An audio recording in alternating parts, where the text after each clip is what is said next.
have 1,000 XRP and $3,000 cash to add to the market, would you say to throw it all in XRP, or say HBAR is better bang for your buck because it's 22 cents, same PA for HBAR short term? HBAR is not going to have anywhere near the price appreciation that XRP is going to have in the short term, in my personal opinion. I am super bullish on HBAR. It's probably in my top 3 digital assets that I think will do extremely well over the long term. The security and the speed at which Hashgraph settles stuff, and HBAR does have fixed fees when it comes to dollar denominations on the network, which makes it extremely scalable, especially as HBAR's value increases. I think it's a great solution for a lot of applications, and DApp, I think the majority of DApps will be built on Hedera, but I think that's going to come later, personally. So the progression that I'm looking for is payments first, and then the adoption for a lot of the other use cases that many people are bullish on. And XRP is at the forefront of the payments component, and I believe will have the most significant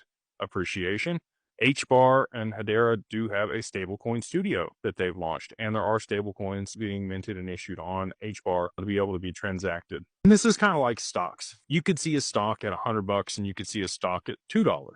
The stock at $100, if it goes to 10x, it's still a 10x on your money. And the stock that's $2, you might be able to buy a bunch more of, but if it only goes to $4, you only doubled your money. You bought a lot more stocks, but you only doubled your money. Whereas the $100 stock, you 10x your money. So just because you can accumulate more of a certain asset does not mean is a better bang for your buck. You're going to look at, what you think the price appreciation of that token will be. Back into that with some math. I would encourage you to figure out the total addressable market for whatever use case a token is trying to garner the market share of. Look at partnerships and the companies involved and who's developing on the network. And again, what's being tokenized, what asset class is being tokenized on the network. And then you can kind of back into some price appreciation. So that's the way I would do it. That's the way I've done it in the past.